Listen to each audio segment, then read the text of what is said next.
Hey everyone, welcome back to our channel. In today's video, I'll show you guys how to change your birth date in Tinder.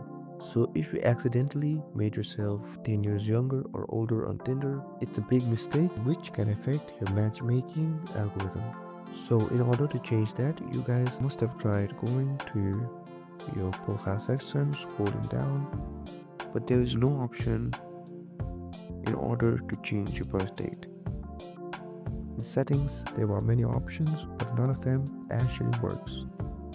So in order to change the birth date in Tinder, you guys actually have to delete your current account and select and make a new account using the correct birth date. So if this video was helpful, don't forget to like, share and subscribe and hit that notification bell so you don't miss any of our videos.